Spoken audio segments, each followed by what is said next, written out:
بسم اللہ الرحمن الرحیم۔ مادام کیوری دنیا کی پہلی عظیم سائنسدان خاتون۔ اس کتاب کا نواں باب ہے جس کا عنوان ہے نئی زندگی کا آغاز۔ پیری ماری کو لے کر چند روز کے لیے اپنے والدین کے پاس گھر گیا۔ ڈاکٹر کیوری اور ان کی بیگم کو ماری کی صلاحیتوں کا تو پہلے سے اندازہ تھا، مگر اب چند دن ساتھ رہنے سے ان کے جوہر ان پر کھلنے لگے۔ بہو اور بیٹے کی موجودگی سے ان کے شاداب اور پر رونق گھر میں زندگی اور بھی سرایت کر گئی۔ ہر طرف خوشی ہی خوشی بکھر رہی تھی۔ باغیچے میں پیری کی پسند کے خاص درخت اور پودے لگے ہوئے تھے۔ وہ خوش ہو کر ایک ایک پودا اور ایک ایک پھول ماری کو دکھاتا۔ ماری خود بھی پھولوں کی قدردان تھی۔ پیری اب سیول میں اپنے والدین کے ساتھ رہتا تھا، جہاں سے ریل گاڑی کے ذریعے روزانہ پیرس آتا جاتا تھا، مگر اس نے اب اپنے اسکول کے پاس 3 کمروں کا ایک صاف ستھرا گھر کرائے پر لے لیا، جو دوسری منزل پر تھا۔ اس کی کھڑکیوں میں سے قریب ہی ایک بہت خوبصورت باغ نظر آتا تھا۔ ماری زیادہ سامان رکھنے کی قائل نہ تھی۔ وہ ہر شے میں نفاست اور صفائی دیکھنا چاہتی تھی۔ ہر چیز کو صاف کرنے کے لیے وقت درکار تھا۔ اس نے تھوڑے ہی سامان کو، جس میں اس کا لیٹن کوارٹر کا اسباب بھی شامل تھا، اپنی سلیقہ مندی اور خوش ذوقی کے ساتھ ایک ترتیب سے رکھ دیا، اور دونوں نے مل کر تمام سامان روغن کر کے نیا بنا دیا۔ گھر خوبصورت ہونے کے علاوہ مسرت اور زندگی سے بھرپور تھا۔ پھر دونوں نے خوشیوں اور محبت کی چھاؤں میں بیٹھ کر آئندہ سال کے کاموں کا منصوبہ تیار کر لیا۔ پیری کا اسکول کھلنے ہی والا تھا۔ انتظام خانہ داری۔ شادی کے بعد ماری کی ذمہ داریاں بڑھ گئیں۔ اب چائے، روٹی یا کچی گاجروں پر گزر نہیں ہو سکتی تھی۔ اسے سیو کے چند روزہ قیام سے یہ اندازہ ہو گیا تھا کہ پیری کی والدہ صحت بخش غذا پر بہت توجہ دیتی تھیں اور ان کے کھانے پر خوش ذائقہ ہوتے تھے، مگر ماری پورا وقت گھر میں نہیں رہ سکتی تھی۔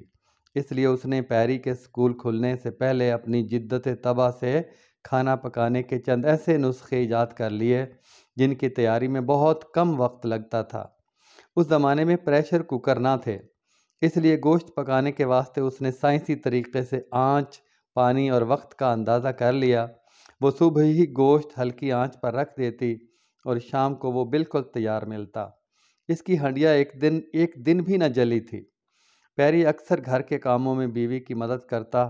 ماری ہر قسم کا کام نہایت خوش اسلوبی اور خوشی سے کام کرتی۔ اس نے بہت سوچ کر بجٹ بنایا تھا۔ وہ نہایت کفایت سے خرچ کرتی اور باقاعدہ حساب لکھتی تھی۔ پیری کا اسکول کھل گیا۔ وہ وقت پر وہاں چلا جاتا۔ ماری کو گھر کے کاموں میں 2 گھنٹے لگتے، پھر وہ لیبارٹری پہنچ جاتی۔ پیری کے اسکول کے ڈائریکٹر نے اسے پیری کے ساتھ کام کرنے کی اجازت دے دی تھی۔ وہ دوپہر کا کھانا اپنے ساتھ لے جاتی اور پھر وہ اپنے تجربوں میں مصروف ہو جاتی۔ واپسی پر دونوں دودھ اور سبزی خرید لاتے۔ ماری منٹوں میں کھانے کی میز لگا دیتی۔ وہ بچپن سے ہی پھرتیلی اور مستعد تھی۔ وہ اپنی پڑھائی کے لیے ایک ایک منٹ بچانا چاہتی تھی۔ کھانے کے بعد دونوں میاں بیوی اپنی اپنی پڑھائی میں مصروف ہو جاتے۔ ماری نے فیلوشپ کے امتحان کی تیاری شروع کر دی تھی۔ ساتھ ساتھ وہ فولاد کی مقناطیسی خصوصیات پر مقالہ بھی لکھ رہی تھی۔ ماری کے مقابل پیری میز کی دوسری جانب بیٹھتا۔ دونوں رات گئے تک کام کرتے۔ دوران مطالعہ وہ اکثر اپنی بیوی کو قدر کی نگاہ سے دیکھتا رہتا۔ عموماً جمعے کی شام کو پیری بیوی کے ساتھ اپنے والدین کے گھر جاتا۔ سمجھدار ماں نے اوپر کی منزل میں بہو کے بیٹے کے لیے مستقل طور پر کمرہ تیار کر دیا تھا تاکہ وہ اپنا سائنسی کام آرام سے انجام دے سکیں۔ کبھی کبھی وہ دونوں برونیا اور کازمیر سے ملنے جاتے۔ وقت گزرتا گیا۔ بے فکری۔ ماری کا فیلوشپ کا امتحان ہو گیا۔ وہ اول درجے میں کامیاب ہوئی۔ اس نے محنت کر کے فولاد کی مقناطیسی خصوصیات پر مقالہ بھی تیار کر لیا تھا، جسے نیشنل انڈسٹری کو فروغ دینے کی تنظیم نے پسند کیا اور ماری کے کام کی بہت تعریف کی۔ ماری نے اطمینان کا سانس لیا اور گرمیوں کی چھٹیوں میں پھر دونوں بے فکری سے سائیکلوں پر روانہ ہو گئے۔ اس مرتبہ وہ جنگلوں میں گھومے اور سمندر کے ساحل پر بھی گئے۔ ماری بہت اچھا تیرنا جانتی تھی اور پیری تو تیرنے کا مشاق تھا۔ پھر کبھی وہ بیٹھ کر نئے منصوبے بناتے، کبھی پرانی یادیں دہراتے۔ دونوں ایک دوسرے کی باتیں دلچسپی سے سنتے اور چھٹیاں اسی طرح ختم ہو گئیں۔ تفکرات۔ ابھی ان کی شادی کو 2 سال نہیں ہوئے تھے کہ پیری کی والدہ کینسر میں مبتلا ہو گئیں۔ ان کی بیماری کا پورے خاندان کو بہت رنج تھا۔